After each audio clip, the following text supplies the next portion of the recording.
Here in the archway-covered plaza, crisscrossed by splinters of edgeless, textureless bedrock, the remaining members of the ship's crew, plus Steve, stand gathered around a glowing underfold princess. Her blue, green, pink bioluminescence glitters weakly against the ultra-black stone of the city.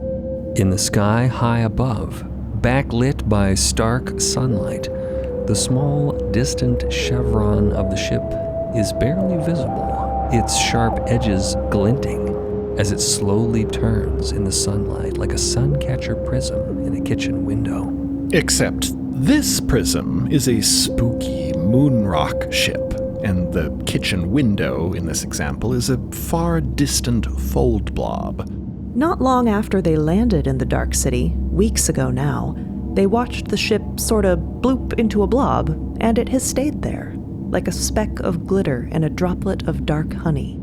Backlit by the sun in a cosmos otherwise devoid of stars, they've been quietly watching that chevron shape slowly moving through the blob belt, orbiting the sun, cushioned in its own bubble of fold. Cleo is in a state. She is excited and nervous and happy to be the center of attention in this way, but is also kind of an emotional wreck. Oh no, wait, I just thought of something. What if this brings the Sentinel? Merlin tries to calm her. It would already be here if that were the case. Just stay away from those fount pits as always, and I'm sure you'll be just fine. Steve is bouncing excitedly on his froggy legs. Remember, Cleo, all of us are terrors in our own way, and yet the Sentinel leaves all of us alone. Whatever the Sentinel's purpose is, it does not seem to be to hunt down each and every spark of light in this cosmos. Right. Okay, there's probably no need to make a fuss. Is there? Oh, I would hate to get everyone's hopes up only to dash them. I don't know if this is anything. I don't feel any different. This is interesting and all, but it doesn't necessarily mean anything, does it? That's what we need to find out, Cleo. This is the only new thing that has happened in weeks. He shoots an accusatory glare at Felix, who, in this case, refuses to confirm or deny. I think it's worth examining. We have been looking for direction, and your lights do seem directional now. Steve is watching all of this with fascination, dim lights pulsing in his head sac as his amorphous fold pupil coalesces in Cleo's direction. And remind me, Cleo, what is normal for you? How did your bioluminescence behave, for example, before you came to this cosmos? It didn't behave anyway. It was just there.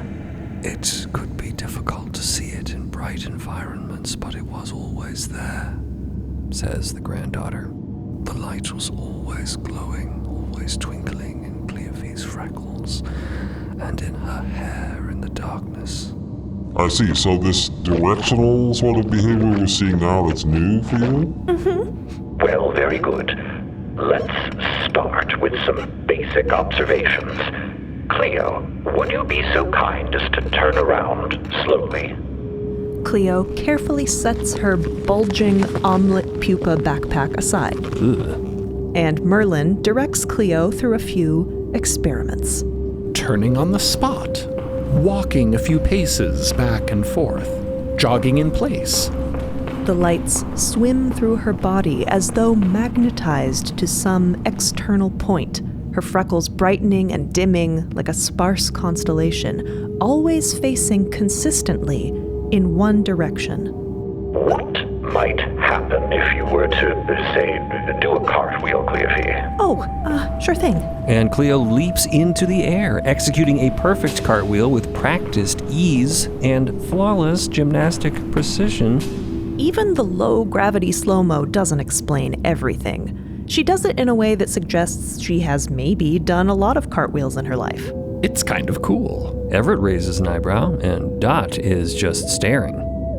Lo and behold, the lights track in the same direction through the low-grav cartwheel. It's definitely pointing up over that-a-way somewhere. When you're standing normally, the lights are more concentrated in your upper body. So let us posit that wherever they are pointing, it is located far enough away that it is up relative to our current position. He gestures his mechanical arm broadly in a sweeping motion at the vast inner curvature of the cosmos's spherical city walls, which arc up and over their heads. Everett, maybe when we return to the stagecoach, perhaps you could focus your echo feedbacking on that region. See if there's anything different about that area. Everett shrugs non-committally. Sure, she says simply. She is watching all these proceedings with a cautious, hollow-eyed wariness, arms crossed within her oversized red bomber jacket. Not a lot of room for new hope in her heart these days. Well, Cleo, whatever it is you're pointing to, it does seem to be quite a ways off.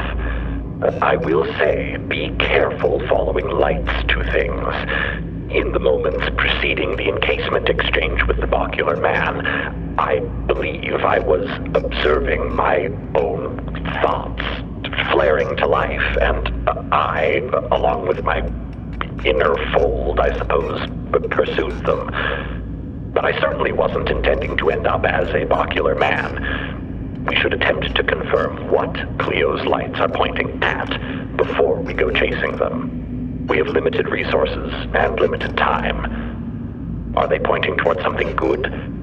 Warning of something bad?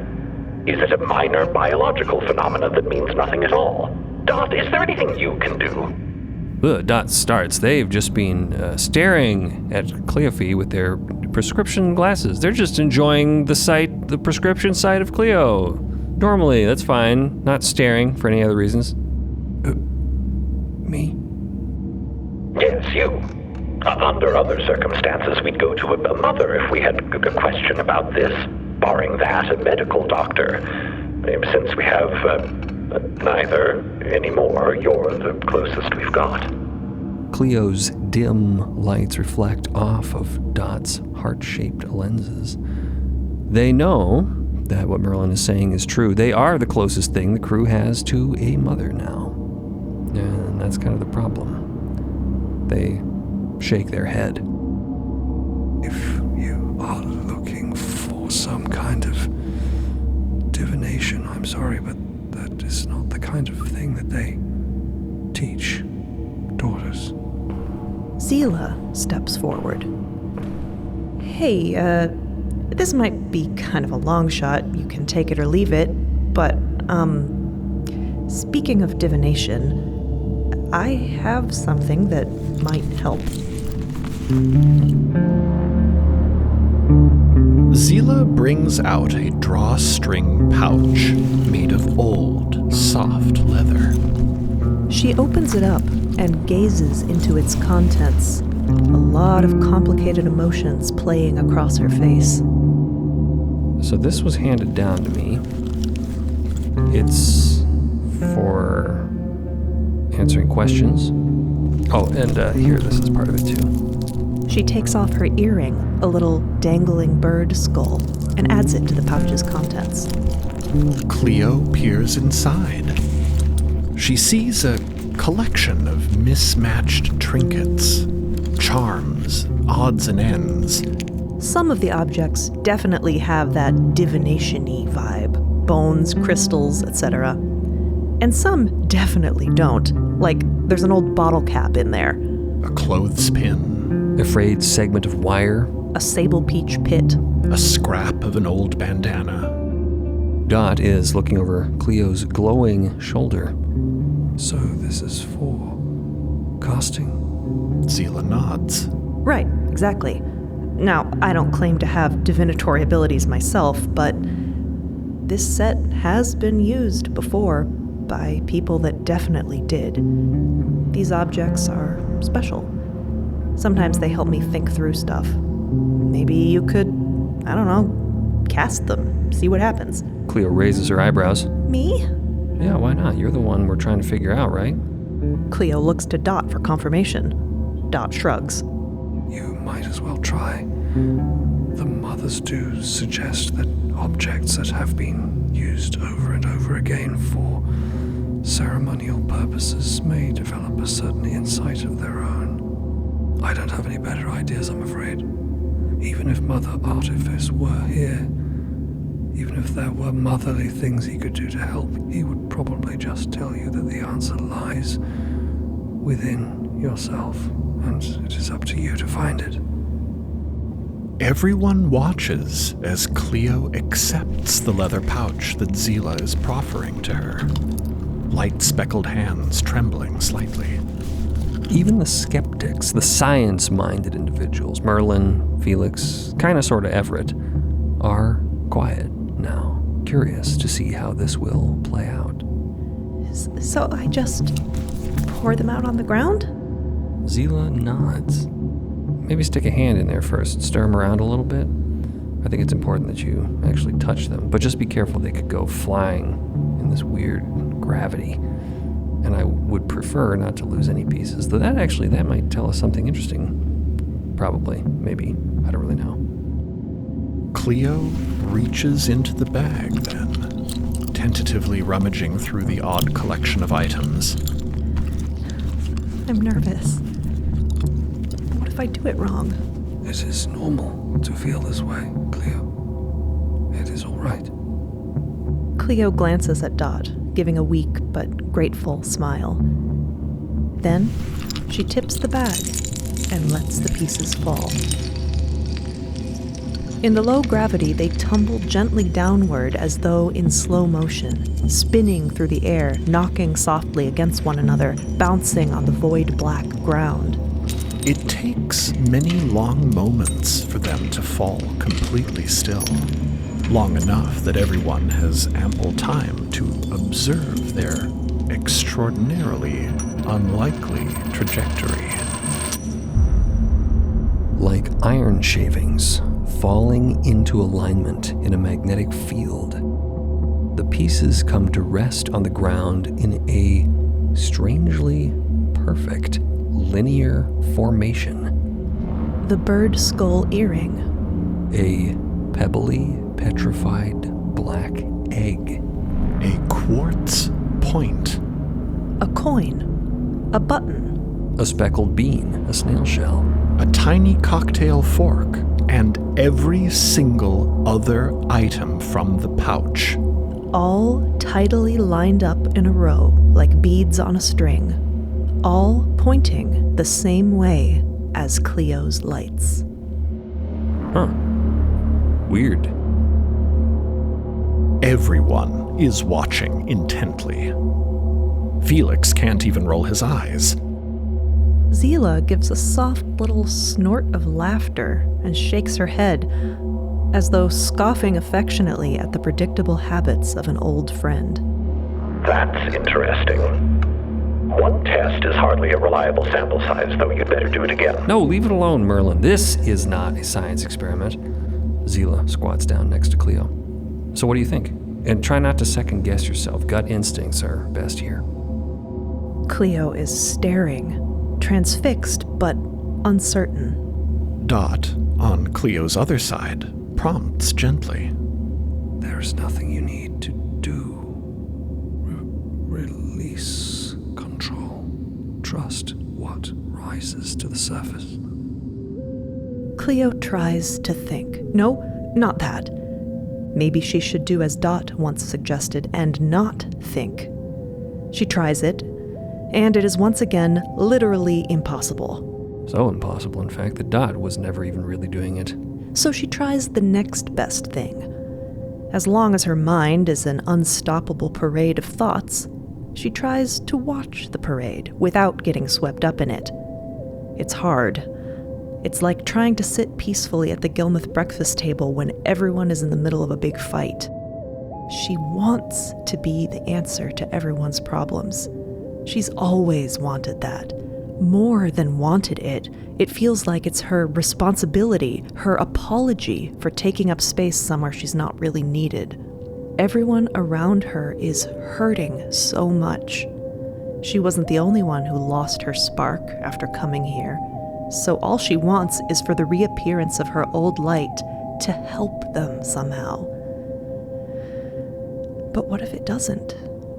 What if it's just pretty and useless? What if she just disappoints everyone again?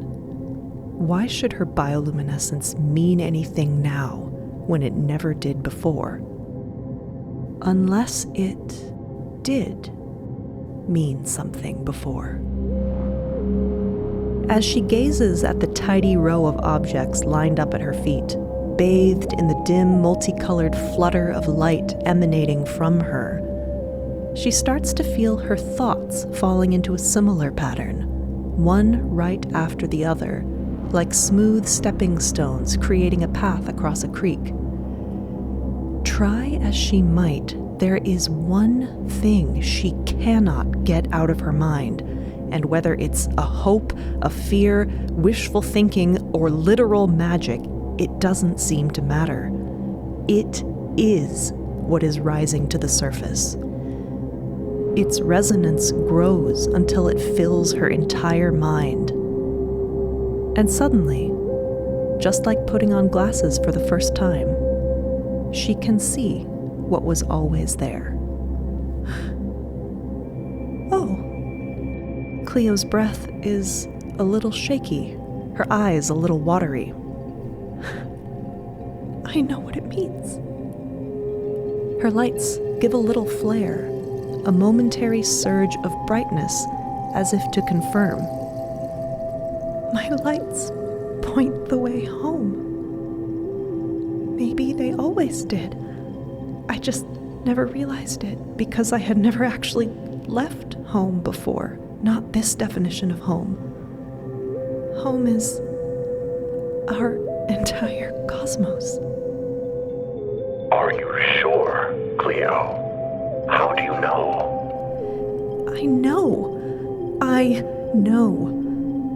Maybe I could have known sooner, but it never even occurred to me to ask myself the question before now.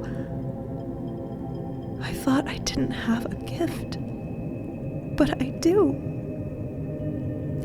I have a full gift. My lights point the way toward our cosmos. I'm like a compass. Steve makes a delighted sound, his pedipalps fluttering.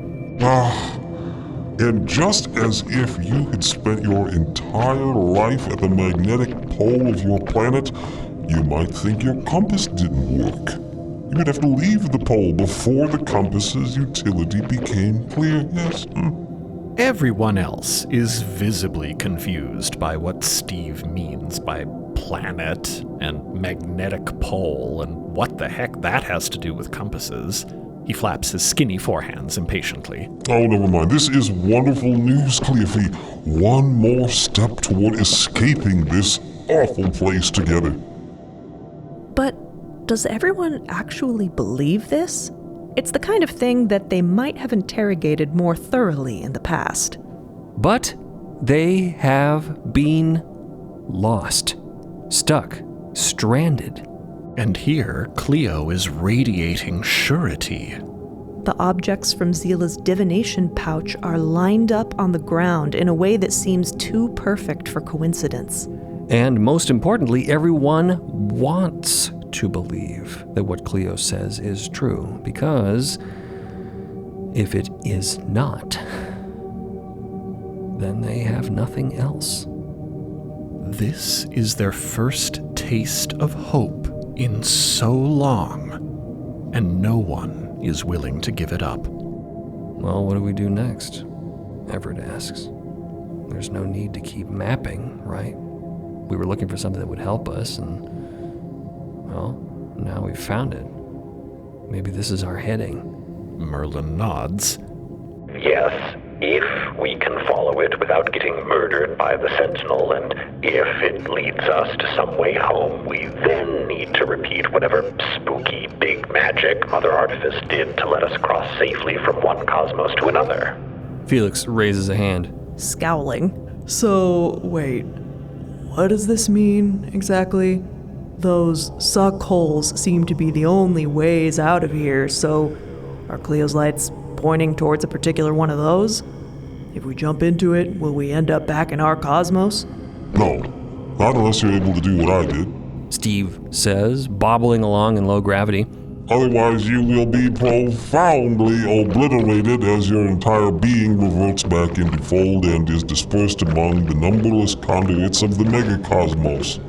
Right, but assuming we figure that part out, those holes are the only way to get out of here, right? I don't think it's as simple as that. The paths between cosmoses are branching and numerous, I do believe. Where you end up has as much to do with the fold's whims as it does with the bedrock's paraphysical layout. I believe any one of these apertures could potentially bring you to any cosmos. But some are probably more direct routes than others. Okay, well, are we gonna go check it out then? Zila chimes in. Yes, I think we have to, but before we do anything else, we desperately need fresh supplies. We don't have what we need for a whole nother trek around the cosmos to follow Cleo's lights. So, at this point, can we go back to the ship? Restock on food, water, box? Yes. Merlin perks up a little, gesticulating with a jerky slowness that's increasingly uncomfortable for the crew to watch. I hate to be a broken record, but I am dying. I would like to formally second the plan to return to the ship in order to use its resources to not die. Zila nods emphatically. Yeah, we gotta get you some fresh box, Merlin, ASAP. That shouldn't be too much of a problem. But for the rest of us, I mean, in order to use any of the ship's doors to get into food stores, we're gonna have to activate the fold light. Not to mention, if we want to fly the ship anywhere. There's a somber silence from all gathered. A silent crew in a silent city. If using the fold light means we have to deal with the Sentinel, then let's fucking deal with it. Everett has a strange gleam in her eye, a simmering, restless energy that hasn't had anywhere to go until now. We can hide and creep around this cosmos all we want until we die of starvation or old age, but if we want to do anything to get out, we need to use the fold light. So let's do what we need to do, and when the Sentinel comes for us, we fucking shoot it. The ship has 2 giant laser cannons. Let's use them. She looks stone cold resolved. It's time to kill the Sentinel.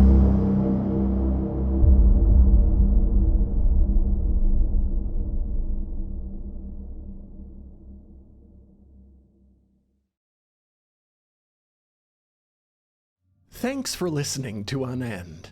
If you're enjoying the story, please rate and review to help someone new discover the cosmos. You can catch Unend every Wednesday anywhere you stream podcasts or through the MIDST Podcast YouTube channel.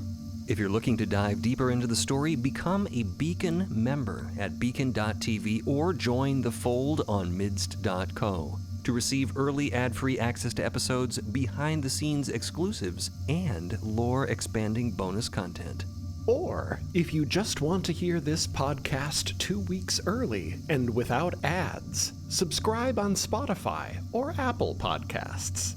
To stay up to date on what's next in the cosmos, sign up for our newsletter on midst.co or find us on social media at MIDST Podcast.